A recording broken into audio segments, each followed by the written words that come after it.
All right, so chapter 4, we're going to talk about several things, kind of an overview of the tax system for individuals, how they calculate their tax due or refund, talk about exemptions, talk about deductions, talk about income, talk about filing status. So here are your objectives. All right, so first thing we want to look at is the individual income tax formula. It starts with gross income. And under U.S. tax law, they use an all-inclusive concept for determining gross income. And so it's income unless Congress has deemed something not being income. So if you look at the definition of gross income, it says all realized income from whatever source derived. And to be quite honest with you, it's from wherever derived, meaning if you earn it in a different country and you're a U.S. citizen or resident, then it's gross income.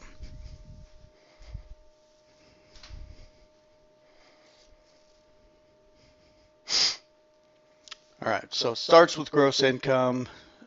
You deduct what are called 4 AGI deductions. AGI means adjusted gross income. And so gross income minus the 4 AGI deductions equals adjusted gross income. And if you look at the first page in Exhibit 4-2 of the Form 1040, you notice that the 4 AGI deductions are listed starting at line 23 and goes down to the calculation of your adjusted gross income in line 37.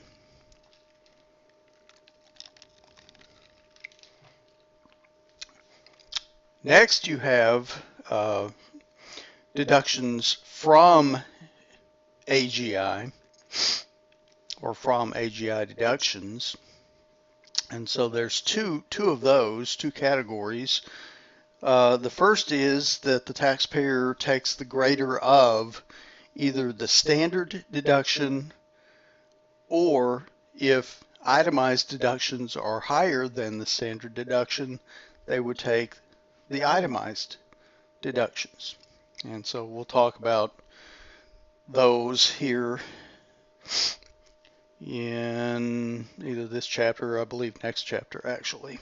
I think we briefly talk about it, but we definitely talk about itemized deductions in future chapters. Another category of from AGI deductions are personal and dependency exemptions. So the taxpayer gets a personal exemption of $4,050, and for each dependent, which we'll look at here, what qualifies as a dependent, any dependent of the taxpayer, as well as a spouse, gets a dependence, or well, gets an exemption for each one of $4,050. And so adjusted gross income minus the from AGI deductions equals taxable income.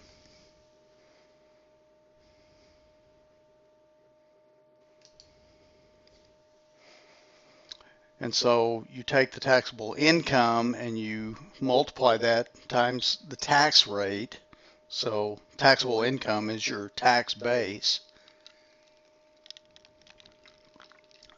And so taxable income times the tax rates equals income tax liability. Some other things that might be in there are other types of taxes. We'll look at that briefly.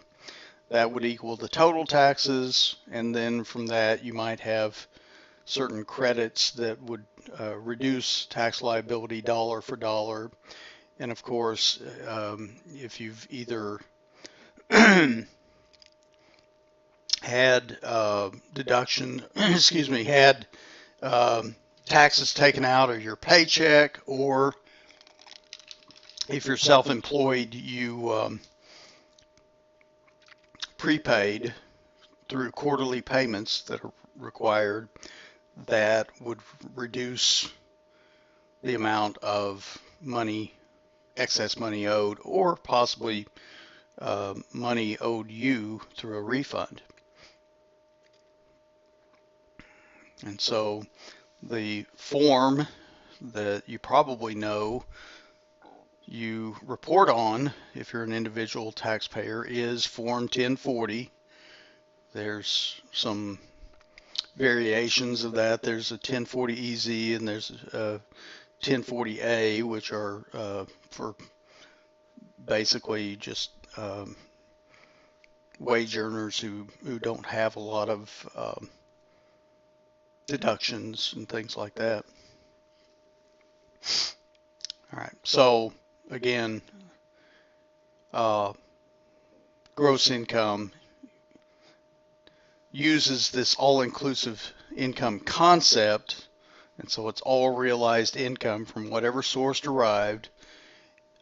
Realized income comes from transactions that the taxpayer makes with third parties, and those transactions create a change in property rights.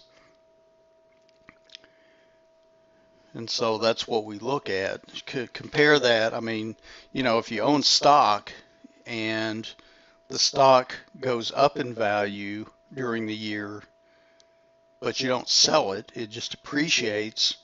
You bought it for 500 and now it's 600, worth 600.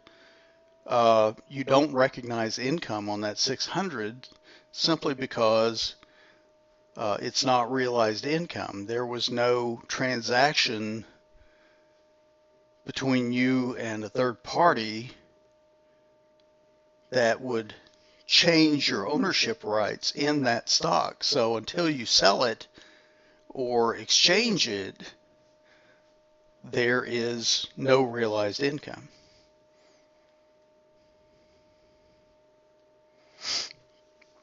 Now, even though we use an all-inclusive concept in determining gross income, Congress has seen to exempt or defer certain types of income and not include it either forever, or in the case of deferred income, it's not included until some later tax year. And so examples of excluded income are municipal bond interest. That would be interest on bonds sold by state and local governments. It does not include bonds sold by the federal government. Another type of excluded income is if you sell your personal residence for a gain. Well, for the most part, if you meet the requirements, that gain is going to be exempted or excluded from gross income. Certain kinds of things are deferred. The big one there would be installment sales as well as like-kind exchanges. They just simply defer it to another year when something else happens, something further happens. Now, you can look at gross income from the standpoint of the character of the income, because the character of the income determines how it's taxed. Okay, it's gross income, but certain types of or characters of income are taxed at different rates. If you have ordinary income, such as income from your wages, they're taxed at ordinary tax rates. Whereas certain preferential types of income are taxed at lower rates, either that or they're not taxed at all. So we talked about tax exempt income, such as municipal bonds, no tax at all, ever. We talked about tax deferred income. That's just not taxed in this year, it's taxed in a different year. And then you have such things as qualified dividends, which are taxed at preferential rates, and that rate would either be 0, 15, or 20%, depending on the taxpayer's income level. We'll talk about that more in the future. Last but not least, you have something called capital gain or loss. This comes from the sale of capital assets. Capital assets are basically any type of assets owned by the taxpayer other than accounts receivable from the sale of goods or services, inventory held for sale in the ordinary course of business, or assets used in a trade or business. And so what does that leave? Well, it pretty much leaves everything else that the taxpayer owns. So the taxpayer's personal residence would be a capital asset. Cars used for personal business, personal use would be a capital asset. Stock owned would be a capital asset. And so unless there's an exception, such as we saw the exception for the sale of a personal residence, which we'll cover in chapter 14, the last week of the term, when you sell that residence, that's going to be a capital gain, or at least potentially, unless you meet the requirements to exempt it. You sell stock. Well, depending on how long you owned the stock, if you sell it for a gain, it's going to be either a long-term gain or a short-term gain. We'll talk about the requirements that causes a long-term gain or a short-term gain. We'll look at the threshold for how long you have to own it.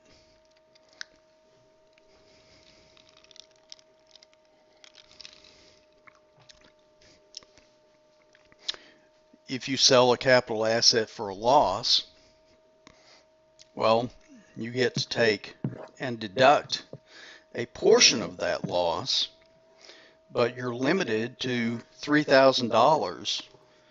And so what you can do is, if you have at least $3,000 in on the sale of capital assets, a $3,000 loss, then you can take that $3,000 and deduct it as a for AGI deduction against other income. So it's a dollar for dollar reduction in for AGI.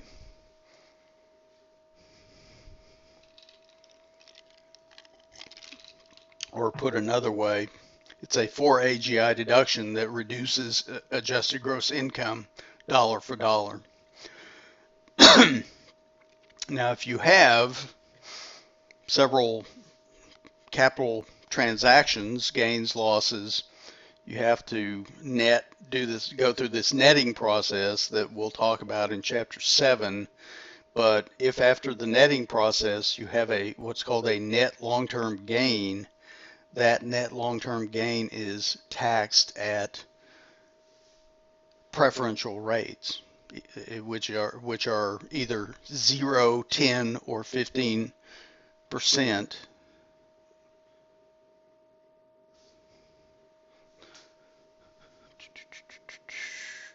Excuse me, 0, 15, and 20%, or 20%, depending on your current marginal tax rate.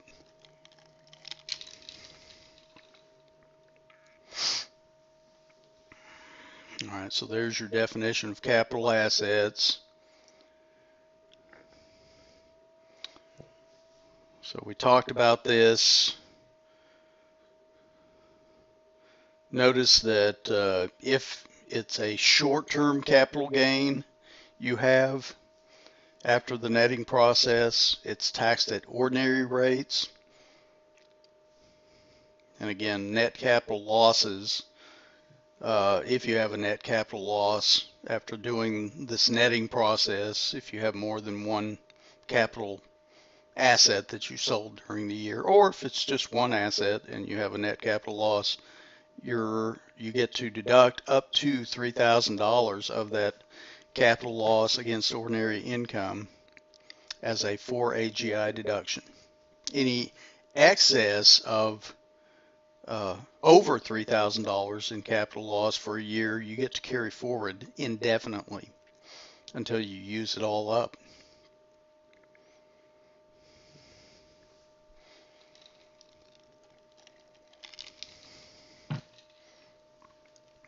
And so notice deductions for AGI are called above the line deductions.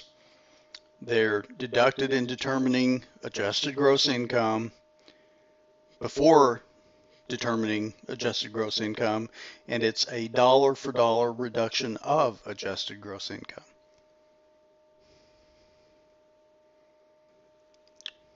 And thus is a reduction of taxable income dollar for dollar.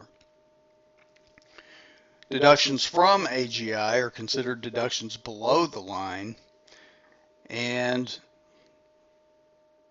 they're used to figure out your taxable income. And so you take the greater of the standard deduction or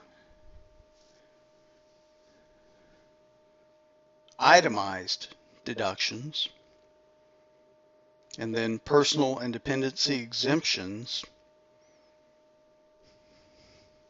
And so they ask a question here, why might a from AGI deduction not reduce taxable income?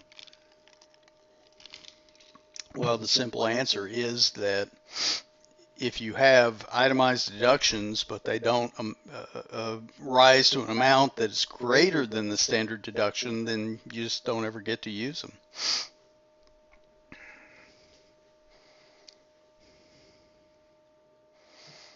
All right, so here are your standard deduction amounts.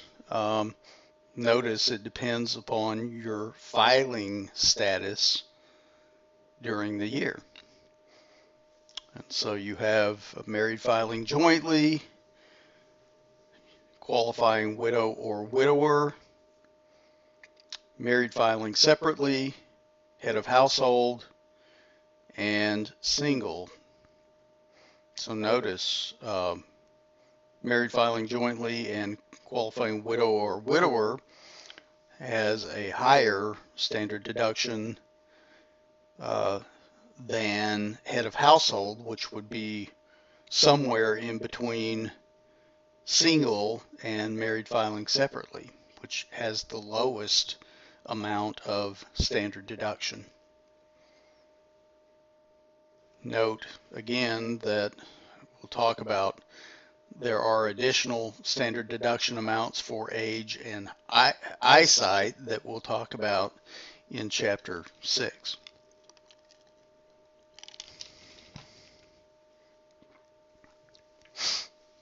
Again, we use a progressive tax rate schedule, and this tax rate schedule is based upon your filing status.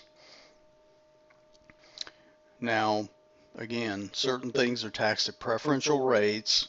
That would be long-term capital gains, qualified dividends, and these items, although they're included in the determination of adjusted gross income, long-term capital gains and qualified dividends are taken out and calculated separately from other income when you're trying to figure out your tax owed. So we'll talk about that in the near future as well. You could have other types of taxes, alternative minimum tax. That situation arises when you have a lot of deductions. You might be forced to calculate your alternative minimum tax. You could have self-employment taxes if you are self-employed. Something called a 3.8% net investment income tax, which not sure where that stands in this new tax proposal that Congress is considering, but that came about because of Obamacare, so maybe that'll go away with this new tax bill. I don't know. Probably not, but let's hope. And then the 9.9% additional Medicare tax also came about because of Obamacare.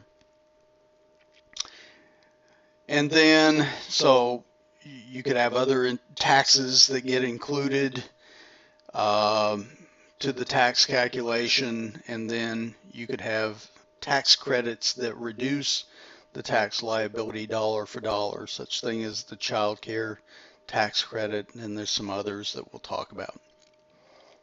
And again, tax prepayments, we're a pay-as-you-go system, so it comes out of your paycheck. If you're self-employed, you're required to make quarterly estimated payments. And if these prepayments exceed your tax liability, you are due a refund. Is it a good idea to overpay on your taxes and get a refund? Because these tax services seem to think that's a great idea. And the answer is no, it's not a great idea. What you should try to do, and I know it's not an exact science, is you should try to pay as much taxes as you're going to end up owing at the end of the year. Again, that's not always the easiest thing to figure out, but you try to get as close as you can as possible so that you're not loaning the government your money. They're getting the use of your money interest-free.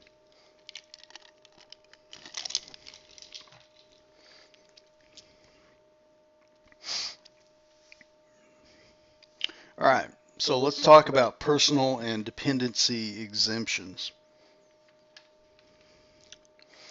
Like I said, the taxpayer gets a personal exemption of $4,050. If they are married and filing jointly, the spouse gets an exemption of $4,050, and then each qualifying dependent of the taxpayer gets a dependency exemption of $4,050 each. Now, what is a qualifying dependent? You have to meet some requirements here. The base requirements are that the purported dependent must be a citizen of the United States or residents of the U.S., Canada, or Mexico. The purported dependent must not file a joint return with their spouse. The exception would be if no tax liability filing jointly or separately by the purported dependency or dependent and their spouse, or separately by the purported dependent. The first two of these requirements usually are not the problem. The problem usually comes down to this last one. The dependent must be a qualifying child or a qualifying relative of the taxpayer. So either one or the other. All right, so what you have to do is you have to go through these tests to see if the purported dependent meets the requirements as a qualifying child or a qualifying relative. And so to be a qualifying child, in order to get a dependency exemption for this child, they must meet 4 tests. The first test is the relationship test. The second test is the age test. Third is residence test. And fourth is the support test. The relationship test requires the qualifying child to be either the taxpayer's son, daughter, stepchild, so stepson or stepdaughter, an eligible foster child. I don't think we have any explanation of what an eligible foster child is, but I'm sure if you dig deep enough in the regulations that you'll find that. Note here that a qualifying child could be the taxpayer's brother, sister, half-brother, half-sister, stepbrother, stepsister, or a descendant of any of these relatives. So you could basically have a child of your brother or sister. So that would be like your step niece or excuse me, your niece or your nephew,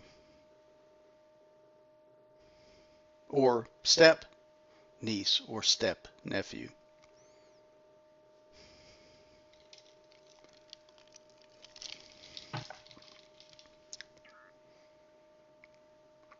Could be your grandson or granddaughter.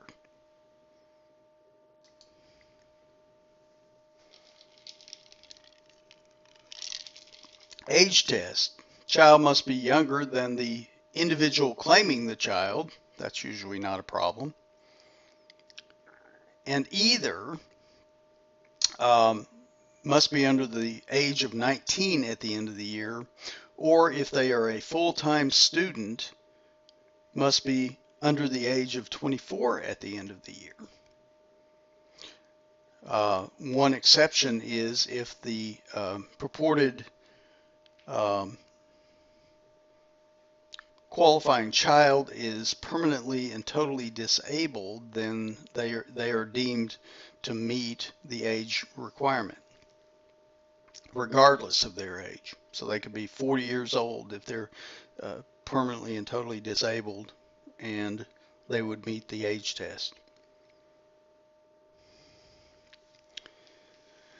The residence test says that the qualifying child must have the same residence as the taxpayer for more than half the year. Well, what if this student is a full-time student? Well, that's considered a Um, that's considered a temporary absence and doesn't hamper the residence test for the purposes of figuring out the residence for more than half the year. Last but not least, the qualifying child must meet the support test, which says that the child must not provide more than half of his or her own support, and the scholarships, if you have scholarships involved, if the qualifying child is a child of the taxpayer, those scholarships are not included in figuring out the support computation. But note, if you've got like anybody else, if this is a grandchild that you're trying to, you're the taxpayer, grandfather, grandmother, um, those scholarships would be included as part of the support computation.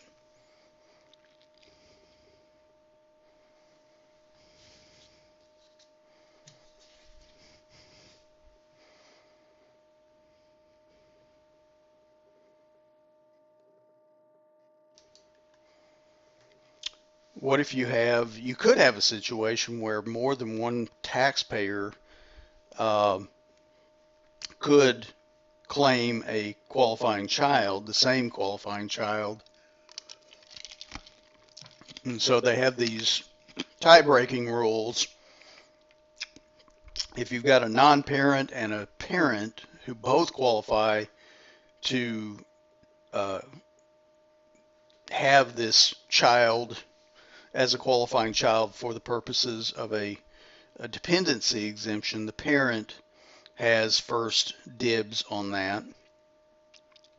If both parents could use the qualifying child for a dependency exemption, the parent who has the child the greater amount of time gets the dependency exemption. If it's 50-50 on how long the child lives with each, then the parent with the higher AGI gets the dependency exemption.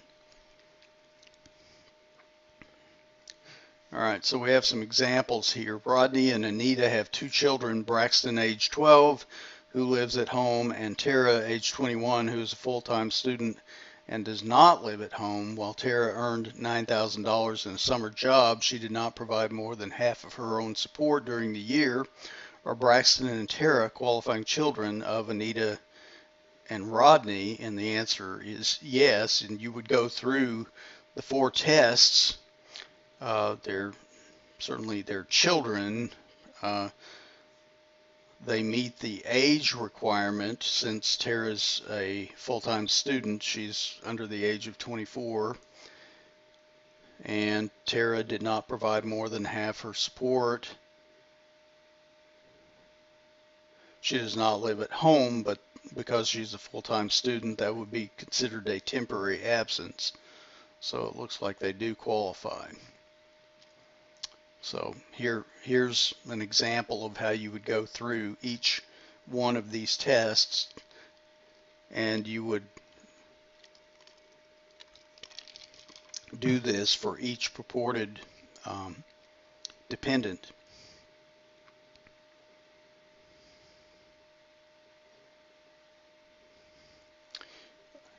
New one. Braxton's uncle Sean, Rodney's brother, lived in the Halls home, the same home Braxton lived in, Braxton being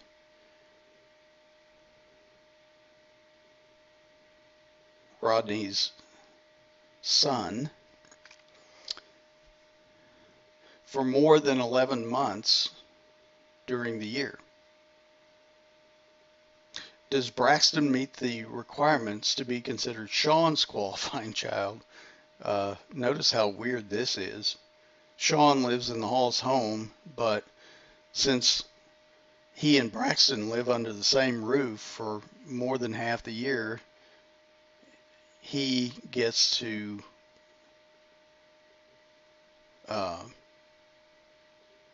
at least technically, he's a qualifying child of Sean. But because of the tie-breaking rules, the parent would get the deduction.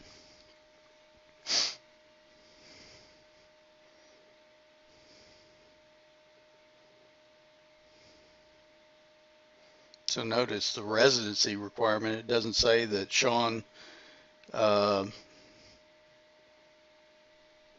has to, it has to be his residence. He doesn't have to own it. He just lives there, right? Kind of crazy. Braxton is considered, here's another one. Braxton is considered to be Rodney's and Anita's qualifying child, and he's considered to be Sean's qualifying child. Under the tiebreaker rules, who is allowed to claim Braxton as a dependent child for the year? And like I said, Rodney and Anita would, under the tie-breaking rules. All right, what if you have a purported dependent who doesn't meet the requirements, the tests, the 4 tests for qualifying child? Well, they still might be a qualifying relative, and thus, if they meet these tests, you as the taxpayer can receive a dependency exemption. And so you go through and see if they're a qualifying child. If it's pretty obvious they're not, then just simply don't do that test, and then go simply to the qualifying relative tests to see if they qualify. And so to be a qualifying relative, the purported dependent must be meet the relationship test, the support test, and the gross income test. Now, note under the support test,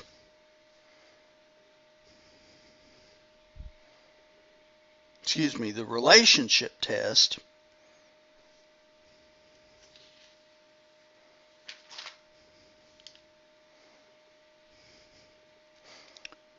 you've got several different relationships going on there. Descendant or ancestor of the taxpayer.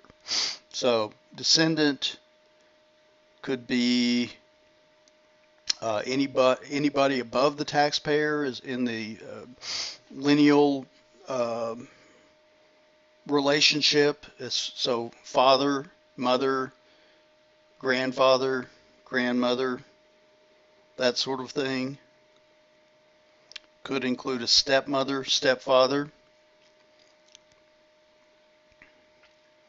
Sibling of the taxpayer, including stepbrother or stepsister. So sisters, brothers, stepbrothers, stepsisters. A son or daughter of brother or sister of the taxpayer. Cousins do not qualify. So nephews, nieces. Sibling of the taxpayer's mother or father. So aunt or uncle of the taxpayer. An in-law, mother-in-law, father-in-law, sister-in-law, brother-in-law, son-in-law, daughter-in-law of the taxpayer. Note this last one. A person meets the qualifying relative member of the household test if a person has the same principal residence as the taxpayer for the entire year, even if the person does not have a qualifying family relationship with the taxpayer. So what this situation is, for example, let's say you have a son or daughter in high school, and one of their friends' parents move away from the area, and their child that let me start that over. You have a son or daughter, the taxpayer does, and they have a friend whose parents move away, and that friend wants to continue going to high school where they are and finish high school there, that friend could move in with you, the taxpayer, and if they're there for the whole year, you can claim them as a qualifying relative dependent and get a dependency exemption.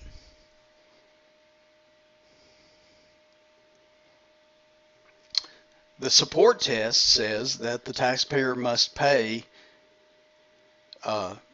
more than 1/2 of the living expenses of the purported qualifying relative. And here again, the scholarships of an actual child are excluded. Now note here, the support test is different than qualifying child. For qualifying child, it's the purported qualifying child can't provide more than half their support. Here, under qualifying relative, the taxpayer must provide more than 1/2 of the support for the purported qualifying relative.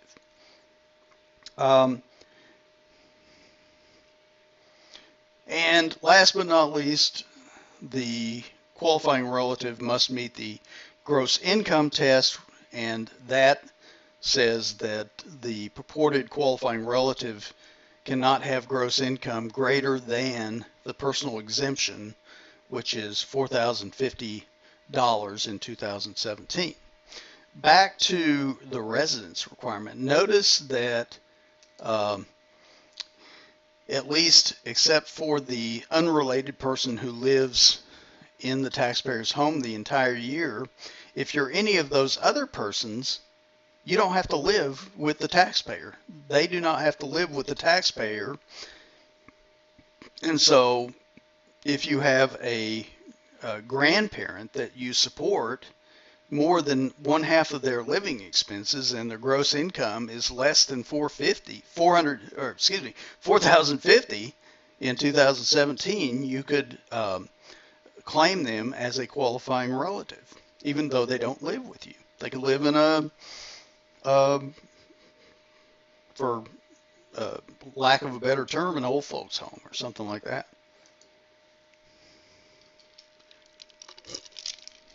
All right, so here's an example. John is a 22-year-old student who has lived in the dorms for most of the year but spends the rest of the year living with his parents.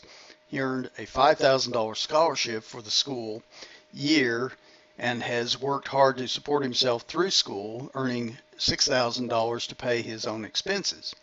His parents have supported him by paying $7,000 for food, clothing, and lodging expenses. Are John's parents able to claim him as a dependent? Well, let's see. I suppose he's a full-time student. It doesn't say. Let's assume he is. He's under 24. Since these are his parents, the scholarship money is not considered part of the support equation, but he earned $6,000 to pay for his own expenses.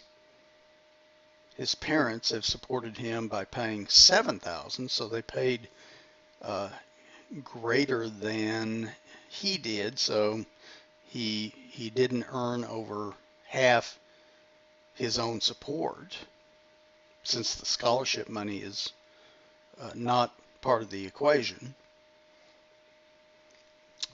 He should be able to be a qualifying child, right?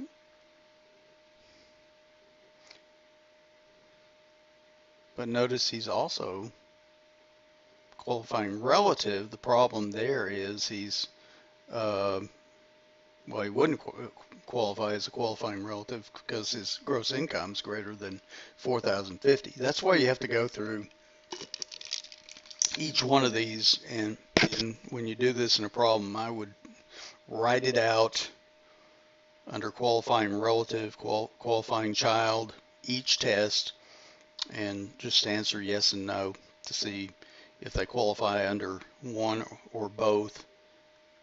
It's usually one, but you never know. All right, let's stop there, and then I'll pick it up at filing status.